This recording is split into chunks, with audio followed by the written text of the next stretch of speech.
to her own private message. She don't. Okay. She doesn't Yep. join. I'm sending it right Send now. it to her. Right.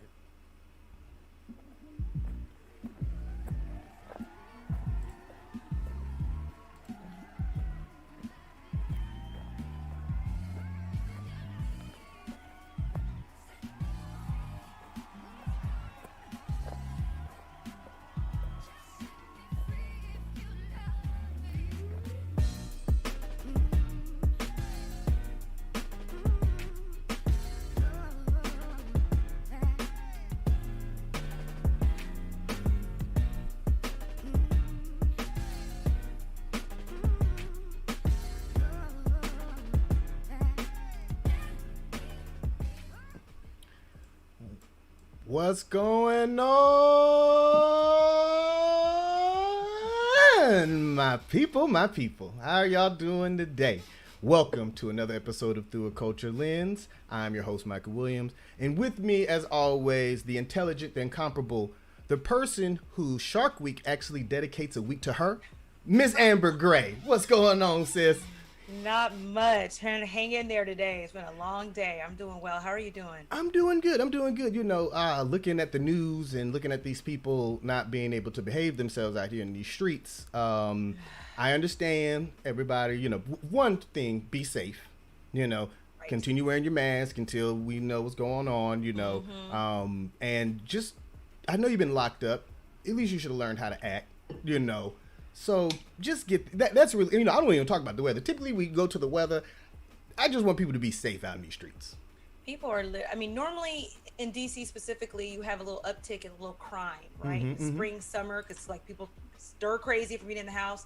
Then you got that on top of COVID, so people are really wilding out. I need everybody to chill, please. To just Take it slow. It's okay. Take it It's slow. okay. It's okay. We're gonna get through this together. We're gonna get this through this together. That's But of right. course, always welcome you, our third host. Thank you for always joining us. We are on YouTube. We are on Twitch. We are on Facebook as well right now. So you know we're trying to expand the brand and try and get more people so we can meet you where you guys are at. So you don't also have to come to YouTube if you guys don't like YouTube.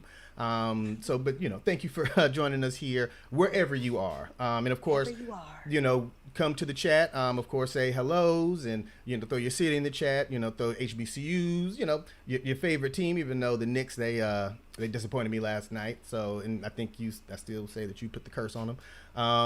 We talked yesterday, Have but that kind of power, and you start manifesting some money and some other stuff. If I have that kind of power, it's okay. But like you said, Soul already made a joke of us, and we looked like one last night. oh, I know. So moving on. So today our topic is cancel culture. Please. At this point right now, it is exhausting. it is. What is your feelings on this whole cancel culture thing? You know, I mean, of course we're gonna get through it, but just you know, your gut. I'd like to get rid of it. I understand why we have it, and we'll get into that, the kind of the historical um, morphing of the term of but the way it is now, it's like you wore a black shirt in kindergarten. I feel like I need to cancel you now. I mean, it's just getting to the point where it's like, how far are we going to go, and what is it going to be next exactly? It's a bit much now. I don't know. I don't know. It's sort of like a newer word that sort of came about like in the 2010s, right? And now Yeah. it's just taking a whole life of its own. But you know, obviously that's why you're here because you know what we do here on the show. We definitely get into it and you know dive a little bit deeper because this is through a culture lens. So you know, me and Amber, we're both researchers, we're filmmakers, and you know, because even though this isn't a film, you know, last week we did an episode on them. Thank you for all who watched our show Yes, last week. thank you guys for being here. And of course, please remember, subscribe, hit that notification bell, hit that thumbs up. It's really, really important. The algorithm of YouTube, share this with all the people that you can think of who would love to be in a conversation like this. But we wanted to sort of tackle cancel culture because it is something that's in the media all the time, whether it's news, on social media, different things like that. So we just wanted to sort of tackle it just a little bit. So Yeah. could you give us like a little overview of, you know, sort of what is cancel culture?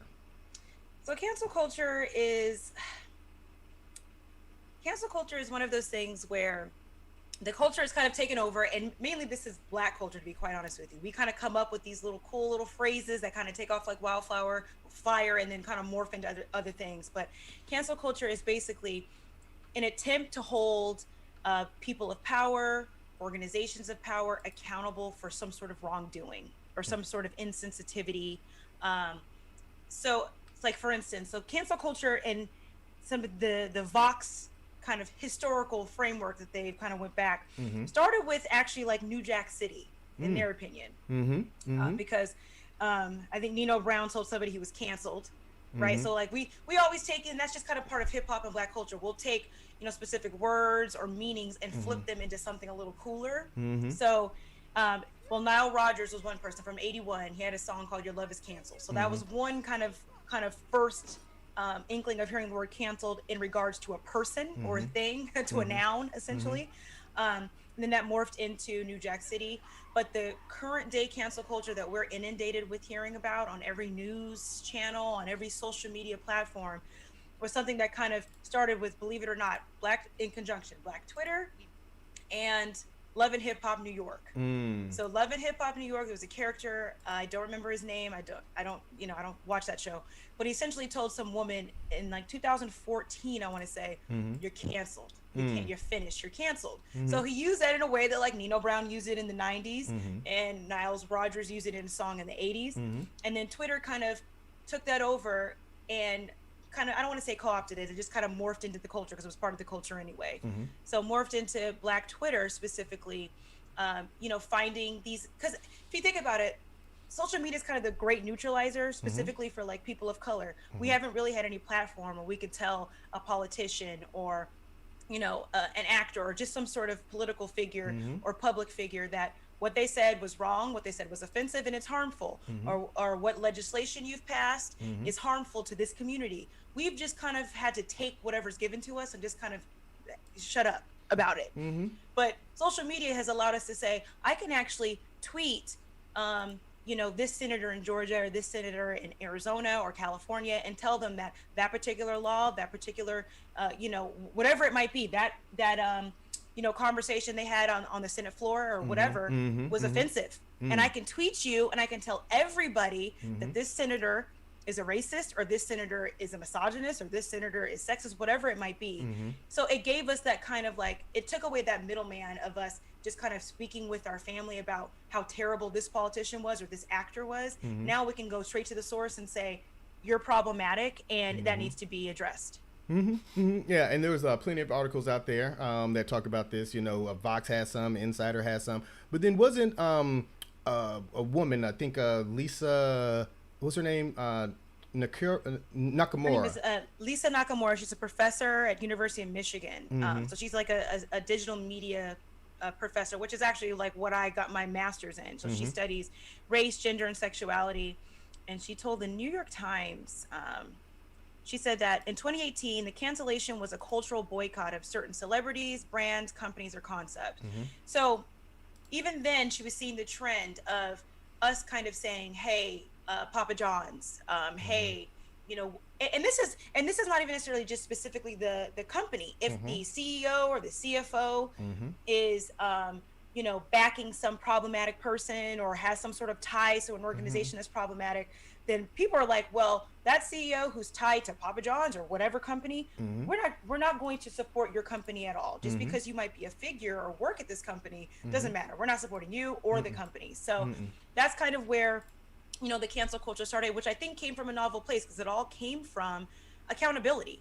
That's all it was. And it was the ability for marginalized groups to say, I have literally had to sit for years and listen to you either badmouth my community or ignore my community, whatever it might be. And now I can tell you you're problematic and I can literally hashtag you to oblivion, essentially. And people have definitely been taking this and really, and, you know, and it has a certain power to it. You know, cancel culture definitely does. But, you know, it does have its roots in history as well, because cancel culture is like a newer term that we have, you know, that's come up. Because it's an old concept, right? To an old concept, which is boycotts. You know, like, wouldn't And of course the chat, hello everybody that's in there. I see that my mama's in there. Oh, Auntie Lisa's in there. Auntie Aisha's Lisa's in there. Yes. Omar, the first Valerie. man of the show. Yeah, Valerie's in there. Thank you guys for always coming in. But boycotts would seem like the most logical thing, right? Because it seems like cancel culture is to remove public figures, as you said, politicians, businesses, to make them more accountable. But then the history of, that is in boycotts. So really cancel culture isn't nothing new. It's just a new term. And so we did some research and found out. A pop culture term. That's it. And that's who's pop culture? Black people. You're right about that. So, people say we agree too much, but I would definitely side with you on that one. The history of boycott. So we sort of looked up, what does boycott mean? Where was the history of it? And it starts with this man, a man named Charles Boycott. And literally. Charles Boycott, essentially. And it's so funny how these things sort of start where you don't know it comes from, but it's actually a gentleman's name. He was Irish, and he was raising the taxes on land and on apartment living. Well, they wasn't apartments, I'm sorry. And land and housing and different things like that. So then the people were like, oh, well, we're not going to work on your fields. We're not going to pay your taxes. We're just going to not do anything in protest of you trying to raise the taxes on the poor, and the middle class when you don't even have to do it. And right now it's just about greedy.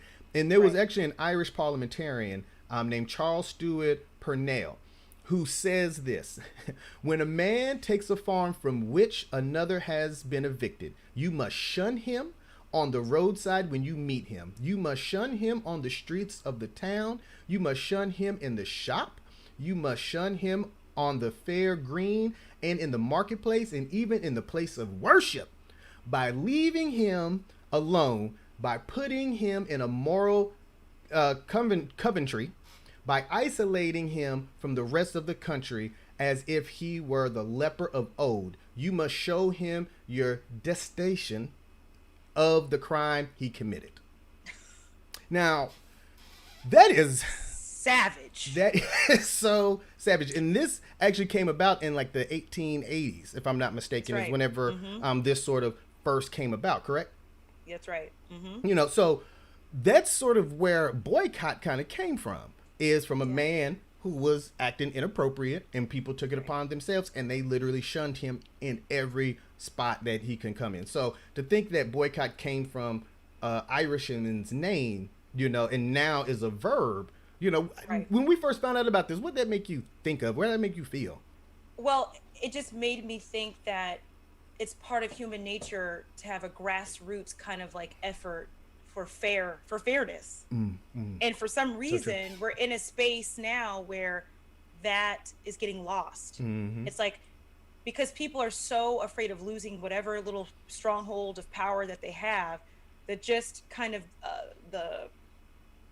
I don't even know what the term is, but just the just inability, I guess, to see that, there are other people that have a problem with how you've been doing things, and just having that kind of humbleness to say, well, maybe I should revise or rethink the way I've been doing business or the way I've been thinking, whatever that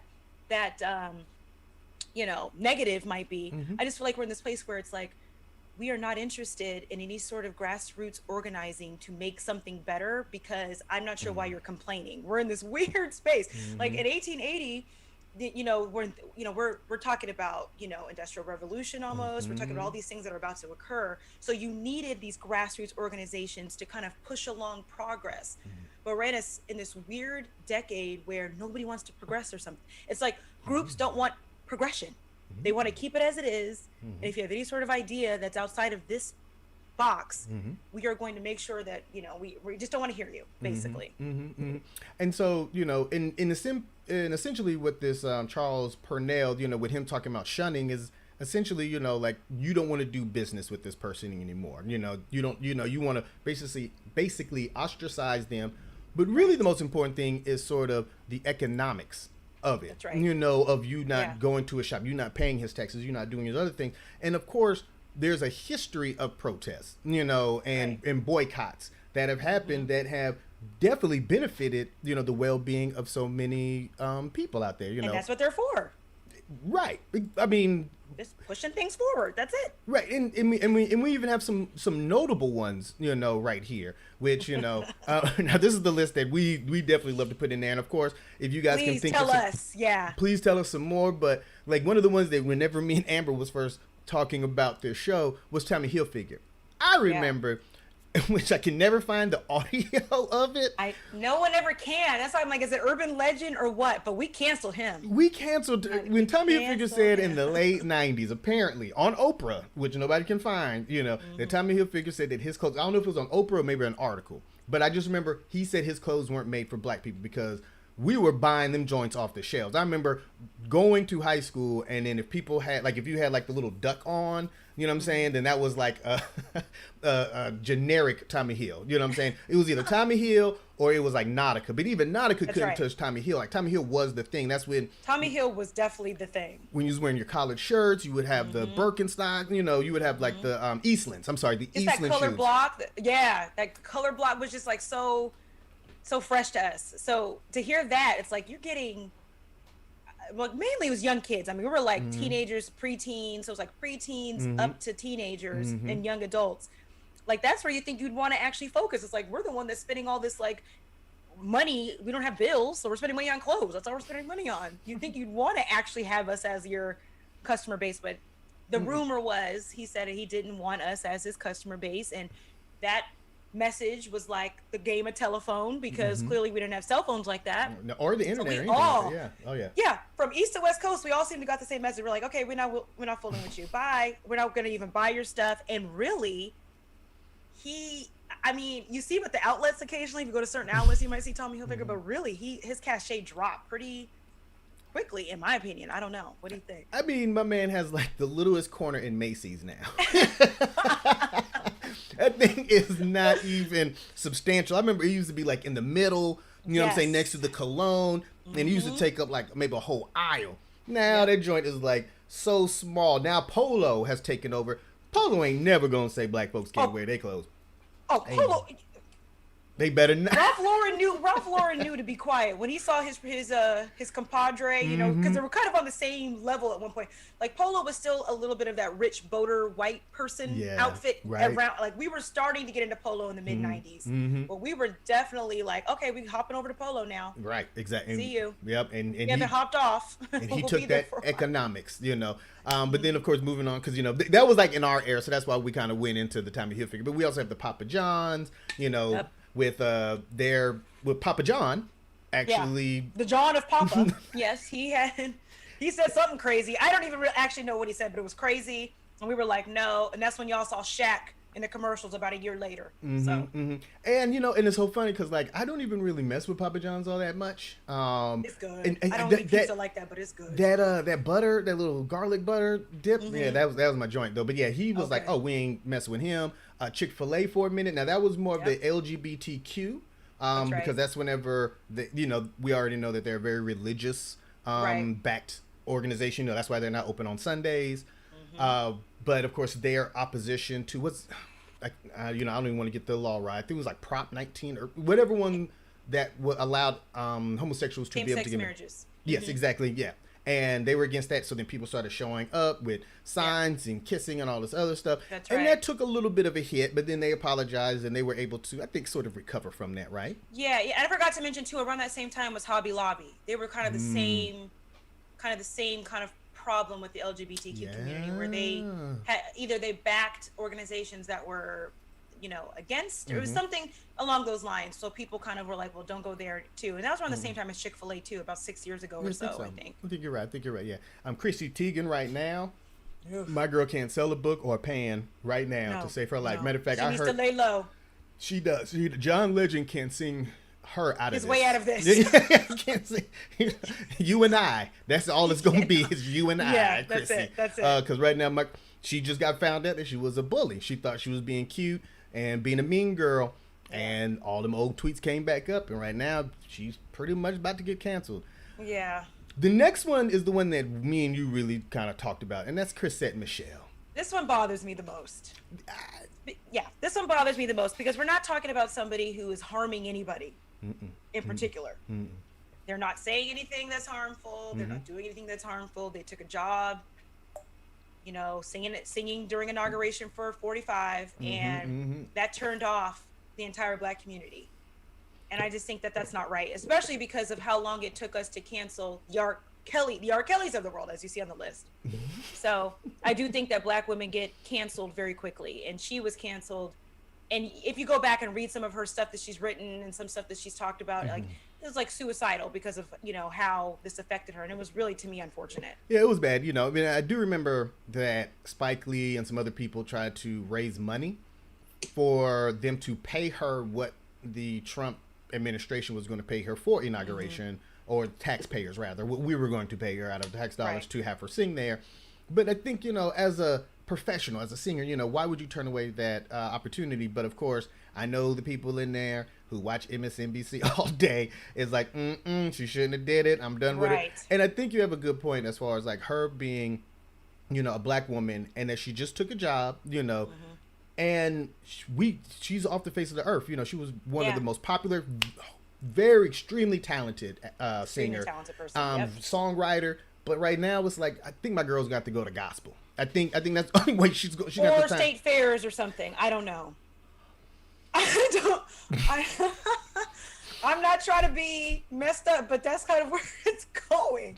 It's like you got to either go and the gospel is probably the best route. I think gospel's good to do it. I think that's what Kelly Price did, And Kelly Price, her thing was just that she just couldn't do, R&B. But I'm pretty sure, of course, she probably turned her life over to Jesus and things like that, which is nothing wrong with her. But she's actually having a more profitable and substantial career in gospel than I think she was in R&B. So I think Chrisette Michele, I think we would probably accept her a little bit more. But yeah, I do agree. I think that they canceled her, and it shouldn't have been as severe as it was. It shouldn't have been. I guess you're against the state fair option. Right. So the state fair, oh my goodness, like that is community theater level right there. That's where you just put my girl. That's messed up. I know. Sorry, Chrisette. My bad. You were defending her, now you just put her down to community theater shows. The Montgomery bus boycott. Of course, we wanted to go to the history because obviously that has to be cancel culture because that's the boycott that we talked about. Exactly. I mean, the most famous one, correct? Or one of the most famous ones. One of the most famous ones. Where people took it upon themselves, like, no, I'm going to walk to work. We're going to take trucks. We're going to carpool, and we're not going to put our money into this bus system until they accept us. And obviously, it did something well. The Delano grape strike, right? Delano grape strike. With Cesar Chavez, as far as them, actually being able to create a farmers union, the first ever of its kind, because they were getting paid pennies on the dollar, and this was like I want to say the 70s? This was the 70s. Yeah, this was the 70s. So this was again the grassroots organizing, the boycotting of unfair labor practices, of racist systems. This is all cancel culture is just a revamp of the boycotts that we've seen, forever, since 1880, since the first one. So Absolutely. Yeah, that's what they did. And of course, Bill Cosby. Okay. Well, so we already. Okay. And you see how long it took him. I mean, the rumors and the women had been out for decades, at least 2 decades, at least 2.5, 3 decades. Through the 80s, 90s. Some of them I think even was claiming at least 70s, but I know at least court documents say 80s, 90s, and then the early 2000s, and then it wasn't until 2014, 15 when it finally hit. Whenever your boy Burris, what's his name? Hannibal Buress had that comedy. He did a comedy sketch like, how are y'all forgetting about all the women Cosby, assaulted? And then it kind of course, when people say something you don't know about, what do? You Google and you look and stuff. So that kind of reignited some of that. And personally, I know some people, there's, of course, the conspiracy out there that Bill Cosby was getting enough investment and money to buy NBC, and that the white powers that be were like, no, you're not about to buy NBC. So that's when they released all this stuff, things like that. Yeah. Doesn't matter. The conspiracy on that, we know what he did with the drugs and the women, and that's just a disgusting thing. And I'm sorry, it's hard for me, as much as I love the Cosby Show, it's hard for me to see him up there. Like, I can watch Different World because he's not on the show. I watched it all last week almost. I love it, but it's hard for me to see Cliff, especially as a gynecologist. Yeah, and I forgot that that's what his specialty was. So thank you for reminding me that. Okay, you're right. He's a gynecologist in his basement. And that I also, okay, so let's move along. Well, So yeah. obviously he was giving us breadcrumbs in the 90s, okay? 80s, guys. So Similar to R. Kelly, who his songs clearly was talking about children and predatory behavior. And we should have known this whenever he got Aaliyah's parents, R.I.P. Aaliyah, to sign over her rights as far as her being able to marry a grown man when she was, what, 16 years old? we knew there was legal documents of them being married, and still we were like, are these girls just fast? That's the part that really just drove me crazy, because I'm like, everybody's aware that he married a teenager at 30 or 28 or however old he was. Yeah. Why are we now saying, are these girls that are coming out recently fast? We already know the history of this man and the trial that was clearly him in the video. So why are we questioning now that, like, I don't know how many people were on the surviving R. Kelly documentary. I don't know, 20, 15, 20 women. Why would we question? Even if 2 are fake, we had 18 aren't. So it's like, okay, let's just be real here. Exactly. And yeah, and I don't want to give this man too much, obviously, time or airways, but we knew what was going on. Even the Boondocks back in the early 2000s, they did a cartoon about him, and people still, wanted to listen to his songs. And there was somebody who made a good point. If R. Kelly was to have a versus, since versus is really popular, is there anybody who can match his library? And that's a very good question. The thing is, though, I don't care. I just don't care. You're a nasty, disgusting human being. Is he talented? Oh my God. Yes. Super talented. Super talented. But that doesn't absolve you. And this is part of the cancel culture, why it exists. Just because you are, quote unquote, godlike level, just because you have this beautiful talent that the world has enjoyed for however long, does not absolve you from facing consequences for taking advantage of people. I mean, you were... for being a problematic person. Just doesn't absolve you from that. That man was breaking spiritual law and a literal law of the country. Like, exactly. you were just doing such bad things, and don't matter what your songs was. I'll just never listen to you. And then H&M, they had their big thing where they put that black kid in a sweatshirt and was like the coolest monkey around. Yeah. I really haven't been in H&M since then. I totally forgot about that, but I guess it was sort of like this in the back of my head. Yeah. I just kind of forgot about it. But there's one person that we didn't mention up here that me and Amber... Well, there's a lot in the group that they're mentioning, so we'll talk about that when you say it. Oh, yeah. So Kanye West. So in the chat, I know that we're on a little bit of a delay. So we're going to, tell us, is Kanye West canceled or is he not canceled? Tell us if you think Kanye West is canceled, because I have to give you guys my honest opinion about Kanye West. He's not canceled for me. Or me. For me, my cancellation, Kanye West is a problematic person, sure. But I have a hard time canceling him because it's obvious he has mental illness. And it's obvious that it's not like this outward maliciousness. Right. Like, I don't know. I just have a really hard time with him, and I'm very vocal. Like, I literally on another group where they were talking about this, I'm like, he's not canceled for me, and I'll tell you why. And I'm not canceling him. I don't have anything to cancel him over that is so detrimental to my well-being and the well-being of many people to feel like he needs to go somewhere. And I'm sorry, him being a Trump supporter versus his music wins every time for me. Exactly. His Sunday service, which I know you said you have a personal relationship with that, but his Sunday service group and his gospel album are really tight. And it's like, I don't know of a bad album he's ever produced. I'm a hip hop head. And yes, true, his music is completely different than his antics, but his music is just so powerful, and like even his lyrics and what he's talking about, Jesus Walks and Blood Diamonds, and just he has hits after hit after hit, and he just revolutionized just the whole conscious producer rapper kind of thing. And he's just a genius, I mean, all geniuses were weird. Prince was weird. Michael Jackson was weird, so Kanye West is weird. Just geniuses are weird. And him being a Trump supporter, I didn't like it. I thought he was up there, doing, the shucking and jiving. But I just can't cancel him for that. Just like we talked about Chris et Michelle. I can't cancel Chris et Michelle. The one thing that I did, I canceled him briefly when he went on TMZ. I'll be honest. I actually did cancel him briefly when he said slavery was a choice. So I did. I have issues with him. Yeah. I do have issues with him. Yeah. But I have a hard time for some reason letting the music go. But well, let's just tell you right now, the chat is not a fan, which we already knew they weren't going to be a fan of Kanye. Oh yeah, yes. Aisha said she's indifferent. My aunt said no, he's canceled. Right.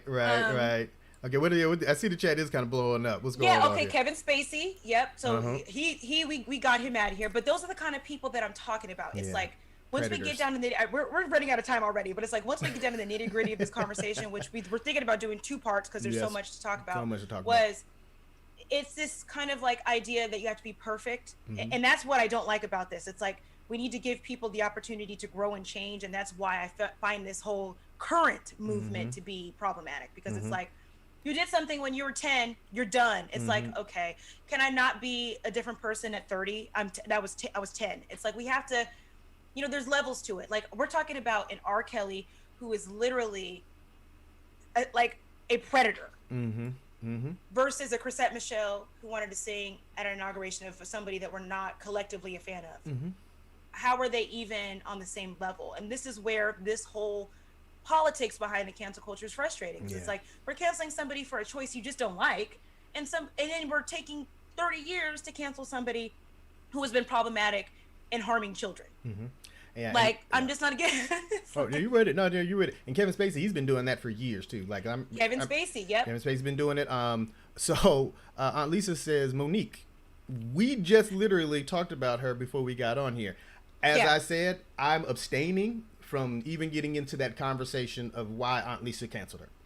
Well, no.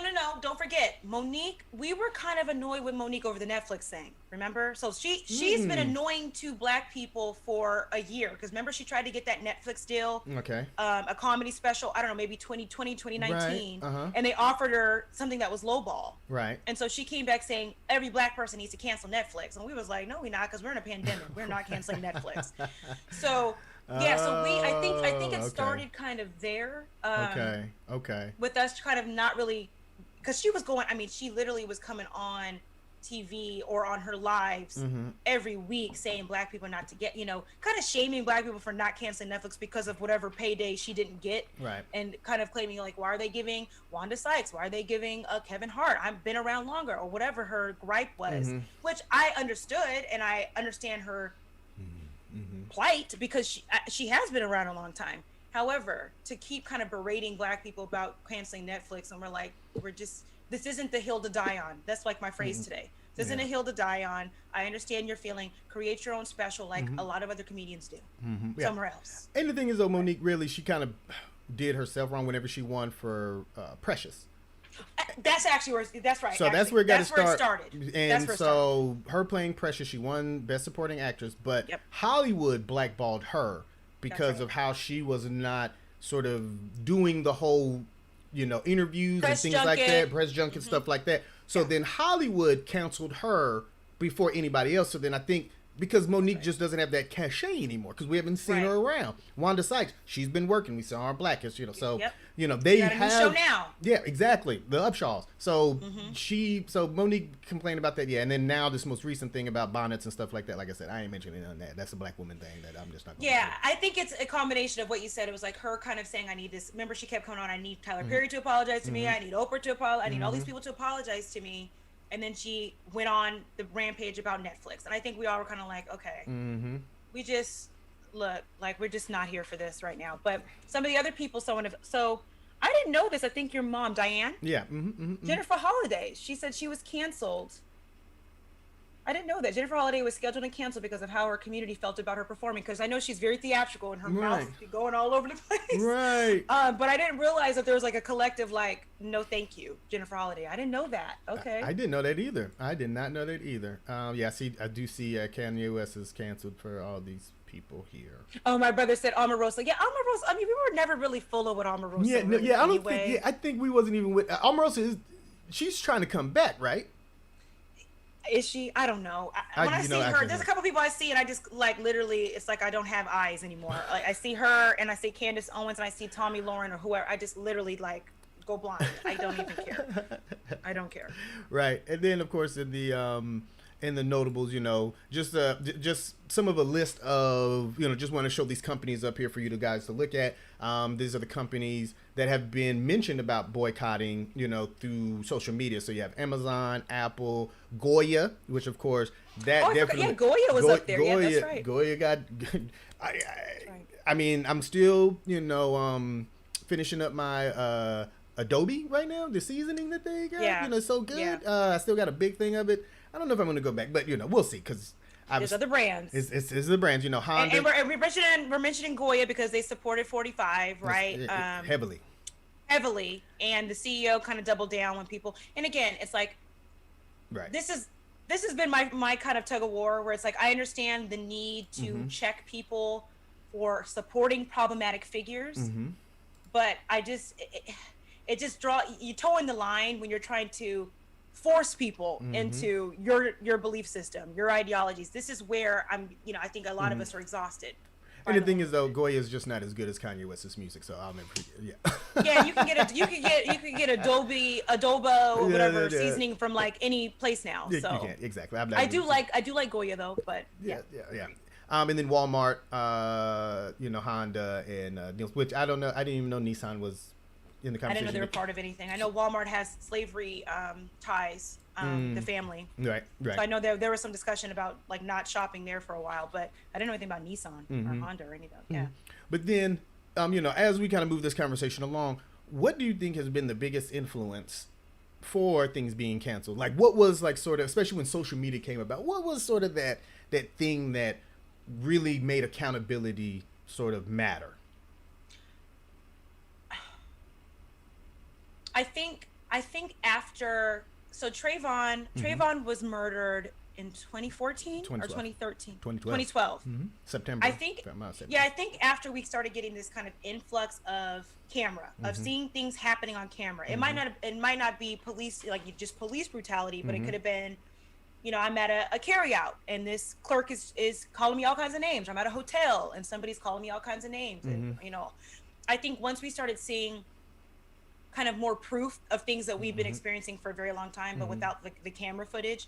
I think that, and then with the influx of just Black Twitter existing and Twitter just existing in general, where you kind of have, I think Twitter was the first time that we had the ability to talk to politicians, the ability to talk with celebrities and public figures.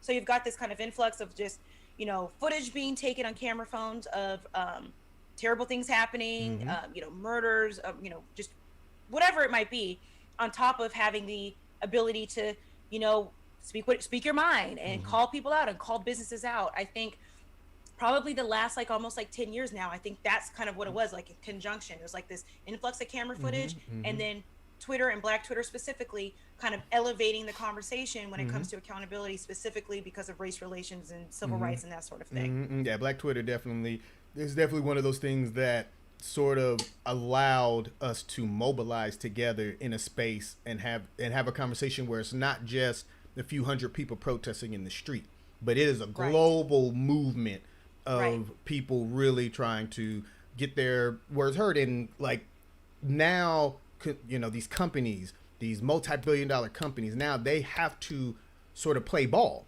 Like they can't piss off Black Twitter because Twitter will get you, eviscerate you. Will be merciless. I mean, like this article says 10 years of Black Twitter, a merciless watchdog of problematic behavior. I mean, it has been, and it started that way, and it was like as soon as Black Twitter. I mean, I remember people writing dissertations on the impact of what Black Twitter was doing, and they don't have any other. I mean, Twitter's Twitter, but there's this whole nother group of just people like us who feel a certain way that we need to have our voices heard. We need to mobilize, and we're going to do it on these social platforms. And then, yes, we will not spend money at your stores. We will not do these things with you because Black Twitter said so, because one person said this, and it made its way here. And it's like, okay, well, now we're not going to even mess with you. Exactly. And my aunt made a good point. So I think a lot of What are you sipping, Amber Crown? No, this is definitely coffee. I'm tired. It's a long day. It's a long. I don't drink liquor anymore. So Oh, you said Crown. Crown, yeah. Oh, that's our favorite. That's a family. That's a family Yeah, but recipe. my aunt made a good point. She's like, we had the footage of Rodney King, so I think too, All like a right. lot of what happened with the L.A. riots Mm-hmm. and Rodney King was Yeah. was more of the boycotting, and then of course the riot, You're the right, yeah. quote unquote looting and riot part. Mm-hmm. But I don't know specifically, and this is something I have to research, if after the shooting of like, Latasha Harris, when she was shot in that shop that, the Asian woman shot her in LA, Mm-hmm. I know that kind of sparked some riots as well too. Mm-hmm. But I'm wondering if that stopped business from Asian businesses. Because I know that there was some, there's always been tension between Black and Asian people, specifically in areas like Los Angeles. Mm-hmm. But I'm wondering if that kind of sparked boycotts from shopping at some of their stores, their hair stores. Because obviously, if there was, it's not today. Because we're still going to their carryouts. We're still going to their hair store, hair stores. But I do agree that there's been instances of boycotts everywhere and rioting and looting. But I think the constant like news cycle influx is definitely because of social media. Right. Absolutely. I think we've all seen, the older footage like we talked about, in with the sit-ins and that sort of thing. But and the boycotts happen in some of those areas too, right? North Carolina and some of these other areas. But I think the kind of like you said, the global reach and like the kind of circulation of information is definitely because of the internet, and then social media just kind of is pushing and pressing everything now. I mean, like Black Twitter is a diaspora thing at this point right now, because if something happens here, like George Floyd, we've been talking about him for now over a year, and when it started here with Black Lives Matter protests, they started protesting over in Ghana. They started protesting over in London. They started protesting over in China, and it was like, no, we're going to stand together globally. And it was Black Twitter that made sort of that playing telephone, like you said earlier, to sort of get around a lot quicker than it would have been ever possible. So Black Twitter definitely, you have to respect Black Twitter. If you ain't with Black Twitter, then you just ain't gonna make it. Sorry. And the funny thing about it is people think, especially if you're not part of the community, that Black Twitter is like a place or like a page but it's just literally a collection of Black people on the same accord about a couple of different things, and we're kind of maybe hashtagging or talking about the same things at the same time. But that's kind of like the mystical kind of feature about it, because it's like, it's not a person, place, or thing. It's a movement that we're just all on the same accord about these couple of different, items or topics or whatever. Absolutely. And, and I think, so like the purpose and the consequences of these things though. So where boycotts were definitely more of a grassroots movement in order to get accountability, and protests in order to have equality and different things like that. Now it's starting to become more problematic in a way, because now it's like we're starting to cancel and starting to look at things in a completely different way, and it's all because of the narrative that is being put out there. But before we get there, before we move on, thank you again, obviously, family and friends, for joining us on Through a Culture Lens. I see that the YouTube, they always going crazy. We have nobody in the Twitch channel just yet, and there's really nobody on Facebook, but we still gonna roll with y'all.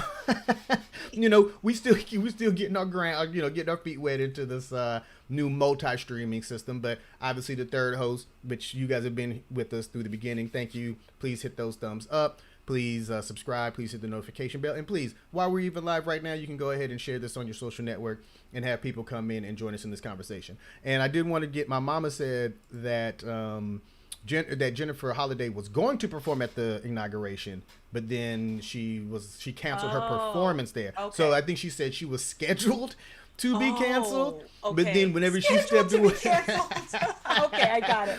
Got it. Yeah, so she was scheduled to be canceled, but then she stepped out of the inauguration and was like, okay, yeah, you know what? Black folks told me not to do it. I ain't gonna do it. Yeah. And so yeah. And that's kind of sad. It speaks to a larger kind of community group think that we kind of have, that we have to, but maybe we'll talk about it another day. Exactly. There's so much more, but it really depends on like the narrative of like all of this information that's coming through. And there is this little sort of known history, which I didn't even know about. You thought I knew about it, but I had no idea about this group called the Daughters of, what is it? The Daughters of the Confederacy? The United Daughters of the Confederacy. The United Daughters of the Confederacy. So if you could right now, because obviously people can't hear what's going on, what is the Daughters of the United Daughters of the Confederacy? So there were a bunch of women in the South specifically who, of course, right after the Civil War, were upset that their heroes and that their war was lost by the Union. So they decided, because they were so upset about the loss, that they were going to infuse Confederate positive and largely inaccurate, a lot of times, rhetoric into children's books. So That was we're their talking biggest. Yeah, about, that was their biggest thing. Yeah. yeah.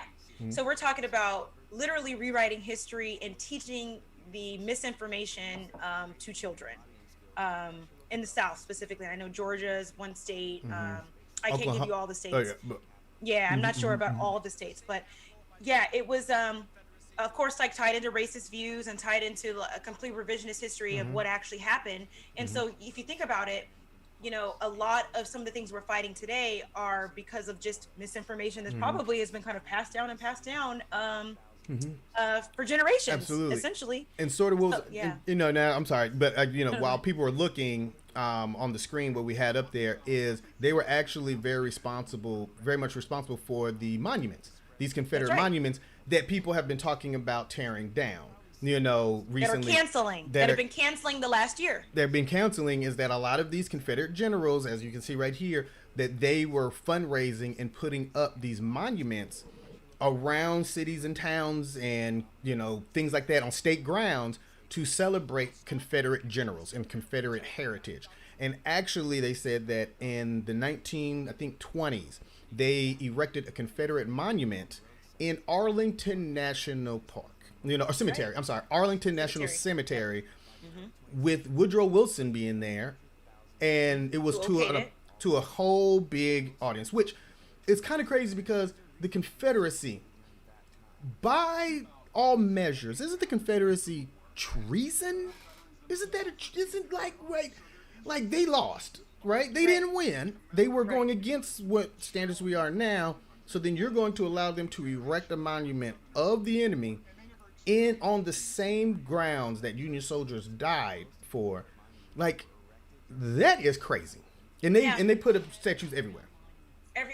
Statues everywhere, textbooks, little organizations that the kids were joining. I mean, essentially just making sure that what happened to them, their failure, their, you know, loss, you know, was told in a way that was positive and that uplifted those you know, Confederate soldiers and generals. And it's just, to me, it just speaks to the larger discussion that we're talking about, which is why we added this, because we've been going back and forth for the last at least year and a half now about how problematic some of these statues that are in DC, you know, all over. I mean, as we saw last year, they were taking down a statue in London, right? So it's like you said, social media has kind of erected or awakened many groups of people that are like, yeah, why am I walking by a statue of Robert E. Lee or whoever? Stonewall Jackson. Exactly. It's like, why? You lost. Exactly. It's like, why is this happening? Why are we accepting this? And I think last year, because we all had a lot of time, just mobilized us to kind of revisit how problematic these things are and how just offensive, honestly. It's just literally offensive. Right. So then, you know, you take these women who, like you said, took textbooks to rewrite history, to indoctrinate children. And that's the most important thing, is because, you know, when kids are growing up and they're learning about things, teachers are supposed to be the most honest people that we meet in our lives. Like sometimes, you know, teachers are sort of like that third parent, right? You know, like we learn things at home, but then it's like, you know, we spend more time, you know, during Monday through Friday with teachers, and then they're teaching you these things in books, which books are supposed to be full of knowledge. But to know that those things have been co-opted and, you know, changed around in order to get certain rhetoric into the mind for generation to generation. So then it completely makes sense where somebody who has a Confederate flag is like, no, this is heritage, not hate, because they were taught this back then. And then it's just generational of making sure that you pass this hate down from one generation to another generation to another generation. And so, you know, they try to say that slavery was okay. Like, oh, slaves, after a day's Field work, they would hands. go and field wrong. hands, go and get them some watermelon and lay back, and the master be out there playing the violin, and Exactly. and really giving this historical narrative to Confederate soldiers, and to indoctrinate children. If they learn this and they take this as gospel, they are going to pass it down. And so, because this is, again, there's a trust, and there should be, and this, we're going to get onto another subject. Yes. There's literally supposed to be we should be taught in a non-biased way. But as we know, as Black people in this country, and as people who are aware and who do research, that is not how any of the educational system has started in this country. Everything has been biased and skewed or omitted out for specific reasons. So you're right. It's like they're literally feeding these kids in the South for generations something that never happen, something that just didn't happen. I mean, things that just completely just revising just to make themselves look like the victors. It's like, wow, that is canceling a culture. You are literally canceling the truth, which is canceling a culture of what actually happened. Exactly. That is like the first, canceling, boycotting, and that's why I don't even necessarily like the term cancel culture. It's almost like the defund the police, like we talked about. Like, because defund the police, it can be used as a weapon, of saying like, oh, you want to take all the money away from the police? No, let's reallocate. That's what it should be like. Let's reallocate, diversify the police. But that's not as catchy. You can't put we down like a button. catch. We like a little cool factor. So defund sounded cool, but it really does not speak to what needs to be done, and it just turns people off. Exactly. So these people were canceling a culture of what actually happened during the Civil War in order to indoctrinate their kids. And so what do we have now? We have the right now co-opting cancel culture to turn it into something that they want it to be in. I mean, can we have anything? No. Can we do anything? I mean, because cancel culture, as we talked about, cancel culture started with, sort of a protest, and it started within Black community, whether you say it's a song, whether you say it's New Jack City, anything like that, even reality TV or people saying, this person's canceled or cancel this. We started it, but guess what though? Now they're co-opting it, saying that we're trying to take away American history and freedom of speech and whatever it is. So this is where things have, whenever they co-opt something that was meant for accountability or meant for something good, it literally goes to hell in a handbasket. I'm not sure. So you've got, Fox News, sparking outrage and alarmism about cancel culture and trying to incite kind of us, the Gen Xers and all this stuff about this problem. It's like, you're going to be obliterated. You lived online. They're going to find something about you and they're going to cancel you too. It's like, there is a level of that happening, which we already brought up, which is completely, it's going too far. It's definitely gone too far. But what you have now is the right kind of using this platform and this term or movement to kind of shirk responsibility, because essentially what these people on Fox News and some of these politicians are mad about is that somebody's asking them to like show them the receipts or to show them there's going to be some actual legislation that they said they were going to do. Whatever it is that we're asking of them and they knew they weren't going to deliver, it's them just literally just having like a tantrum about it and saying, Zeke, you're canceling me. And that's kind of what's happening on that side. Right. And then even whenever 45 was talking about, they're trying to cancel culture because they're trying to take away, like on Stone Mountain in Georgia, they're trying to take away that Confederate, and all these monuments that are starting going down. He was talking about canceling that. But then as we just discussed, those monuments were put up in falsehood, so they shouldn't have even been put up in the first place. Right. So then by us taking that away, you're saying that we're canceling a culture that we shouldn't even be celebrating. Yeah. Jinx. Exactly. I mean, like, so it's asinine. It makes no sense whatsoever. It makes no sense whatsoever. And them talking about like, oh, cancel culture has hit Dr. Seuss. I don't care about Dr. Seuss. I just don't want to be shot in the street by the police. I don't care about Aunt Jemima, Uncle Ben's. See, and that's where the right really is going, is because you have liberal white people who are starting who care, just like Gone with the Wind. Whenever they wanted to take Gone with the Wind off the air, and everybody's like, let's take Gone with the Wind off and all this other stuff. They took it off But then people were like, well, no, it actually has some historical significance. Hattie McDowell, she actually won an Oscar for that role, and people should see the realities of what happened there because it could be looked upon as like a documentary piece in a way of like how it was, Southern Belles and things like that. But through a cultured lens, of course, knowing that we should not be romanticizing this kind of stuff. That's right. And that's what that was too. I mean, that's what that whole genre of film was romanticizing that particular time in history, which was the Confederacy. Exactly. Oh, and we have 3 people in Facebook. Hey. They ain't saying nothing right now, but appreciate Party y'all. time. Yeah, we getting our reach, folks. We getting our reach. But just how they are going after. Now, I know, of course, we have some people in the chat because obviously we have some people who are not, with the right. So, what are people saying in the chat right now? Well, we got my aunt saying proves racism is taught. Nothing much has changed. And then Uncle Phil says, as an educator, I fought the true battle. I mean, this is like literally, it definitely is a battle because what's happening now, and like what's next? Because then we could talk about the critical race theory, which goes hand in hand. Okay, here we go. I was like, I'm not sure what's next. Good segue, girl. Good segue. Good See, segue. That's why you a good co-host, girl. That's why you a good co-producer. Exactly. Look at that. Good.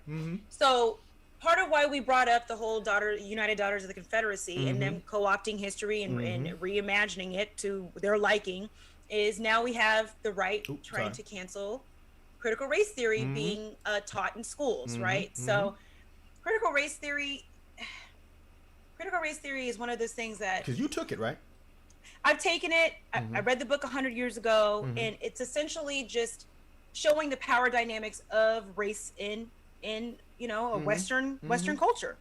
It's also talks about the racial constructs of how race is not really, human race is the race, and then everybody has different lineages and different ethnicities and that sort of thing. So it's essentially teaching that on top of how certain systems have elevated certain groups and have stepped on certain groups.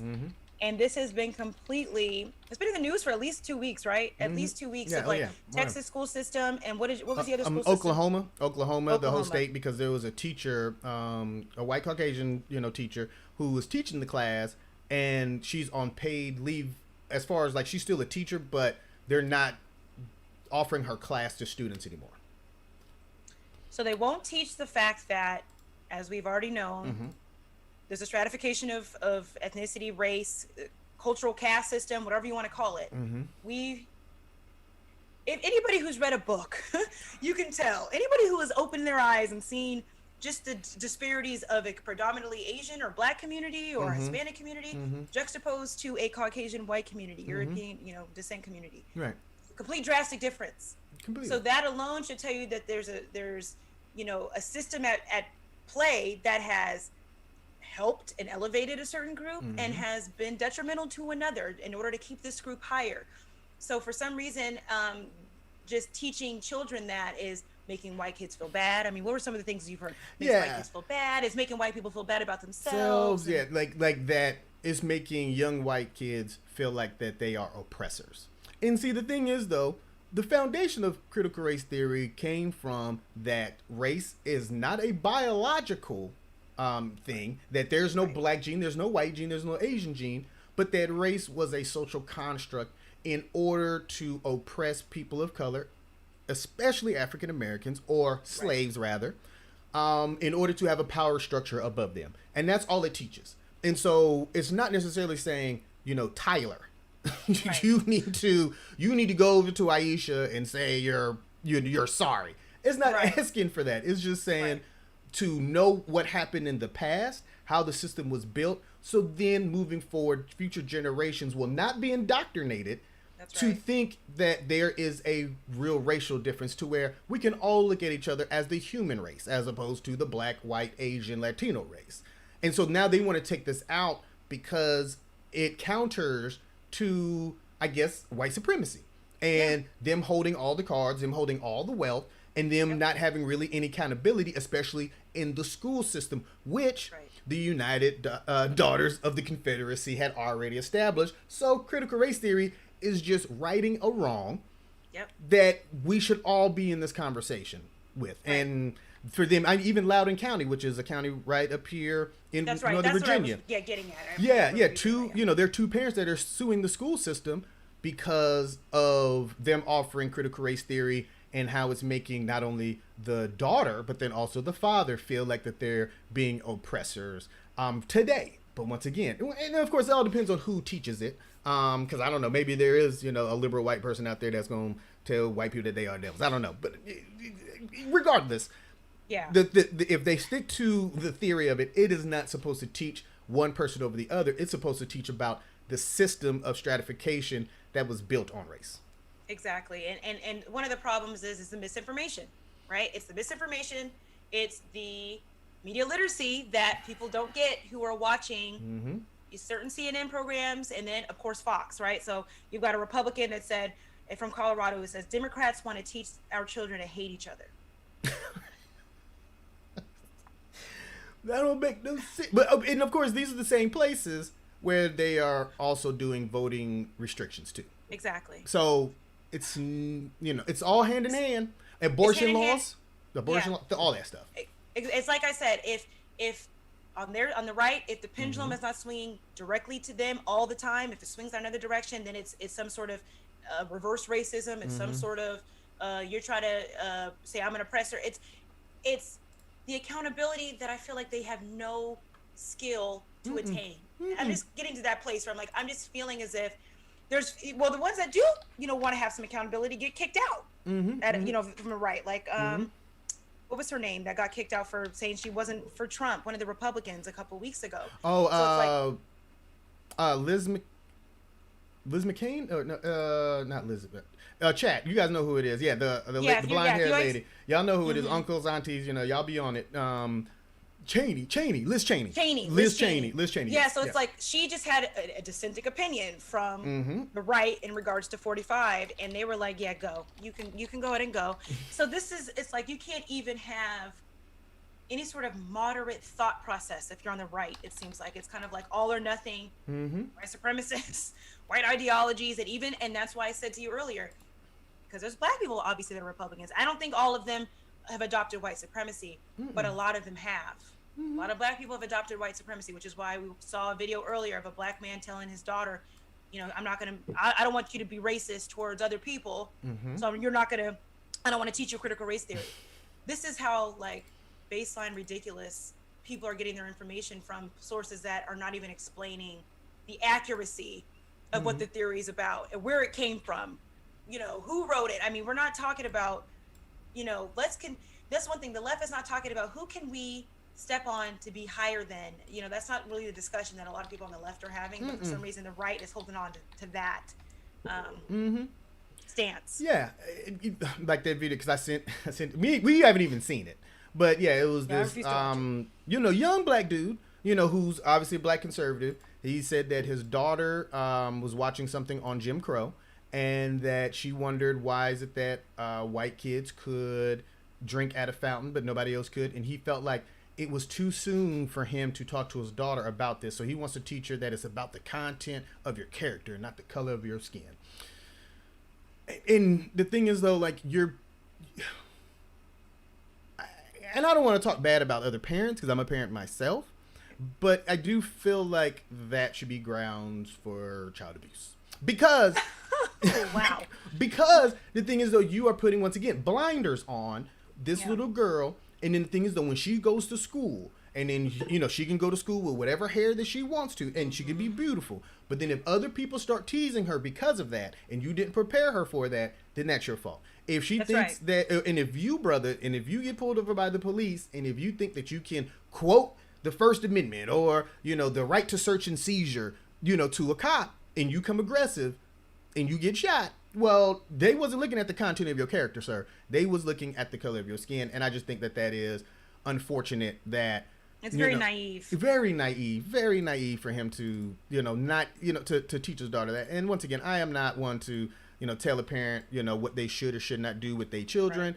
But, it's just like you are not helping the cause, because the people who are putting this out there is Fox News, and you're just helping their agenda and this whole cancel culture phenomenon. And, you're just not doing any service to anybody. right now, Exactly. and it's just sad. It's just burying sad. your head in the sand. Yep. And that's it's the same. It's on the same level of as I don't see color. It's the same level. It's like I need you to see all the color because we are not the same. And there's a reason we walk differently in the world. We are seen differently. We are treated differently. We have different experiences. We have different health outcomes. I could keep going. So for you not to see color is very insulting. Right. Just stop denigrating the color that you see.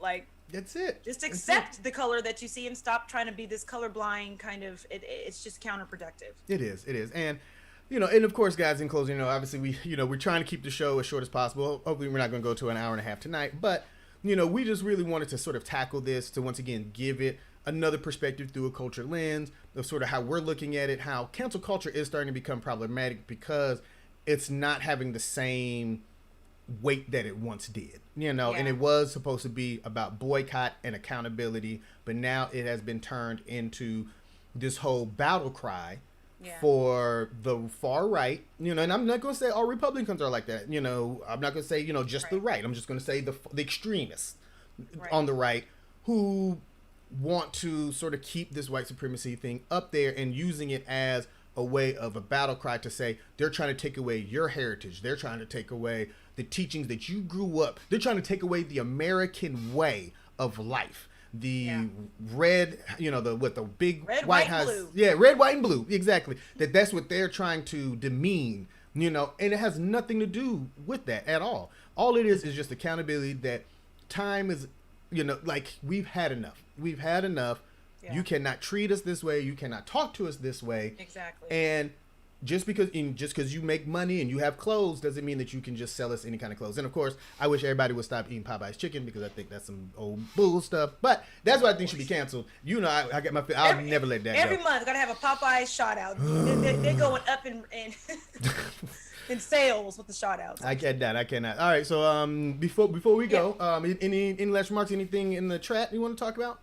I mean, in the chat. Yeah, I'm going to see what Phil just said. As the old saying goes, you can put children of all races on the playground and they will play all along until an adult shows up. It's true. And I think that's probably where a lot of parents might be coming from. Like, I don't want to introduce the differences to my children at 7, 8 because they don't know any differences yet. They just know they like Jimmy. They know they like Tia, whatever.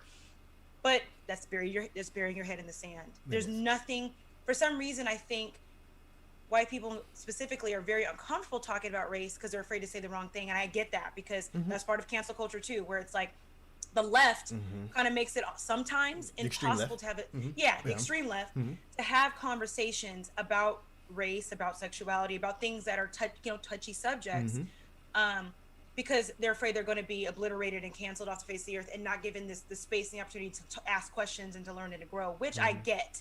Like that part I understand, which is why I have a hard time with the way that the extreme left is using cancel culture. Like for instance, yesterday, Ellie Kemper, who's an actress, she's an incredible Kimmy Schmidt or something Kimmy Schmidt. I don't know. Yeah, if that's Unbreakable, the Unbreakable Kimmy Schmidt, Kimmy and she was in the Office.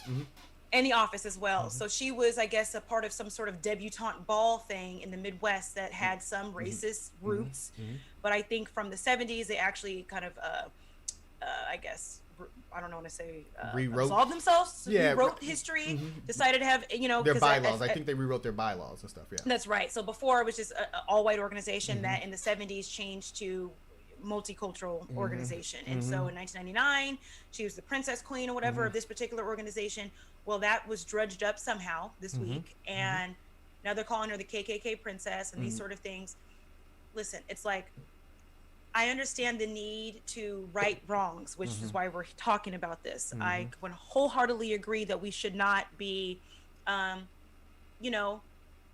just doing business with anybody who talks, who has harmful views that can hurt individuals and hurt groups. But when you start digging into the crates of people's pictures from 25 years ago, 20 years ago, and saying, because you were at this place when you were a teenager, you don't need to be on the earth anymore. Like, we just need you to go. Like, you're done. It's like, can we just pull back a little bit? I think we're getting, it's like, now it's kind of like the right, saying we're taking away the freedom, we're doing this. And the left is kind of doubling down going, we're going to cancel anybody that resembles you guys. We're just going to make sure that you're gone. Just resembles. But then what but then what you have is this kind of perfection that everybody has to be perfect in order to exist now. And if you're not perfect and you did something when you were 20 or even yesterday, because that's what humans do. They do and say a bunch of stupid things. Then somehow you're not, redeemable. Somehow you can't learn. Somehow you don't deserve a job. You don't deserve a life. And I just think that's wrong. I just think that's wrong. I think we have the extreme cases of the R. Kellys, and then we have these cases of Chrisette Michele where it's like, can we pick our battles here? I understand we should not be giving money to the Weinsteins and the Epsteins and these guys. We should not be giving them the platform to continue to make money and to exploit people. This, I think, majority of good people can agree to. Right. But when we're talking about people taking a picture at a ball, not in a KKK uniform, just in a ball gown, and with an organization that in 1810 was racist. Like, I just think we're really grasping at straws now. We're just grasping. So well said. And that's why cancel culture right now just needs to be canceled altogether, because right now it's just like, right now you have people who are out there trolling and witch hunting for no reason whatsoever, and not even having any foundation or really even any perspective on what's going on. And, and then they're trying to keep things that we should not be celebrated up.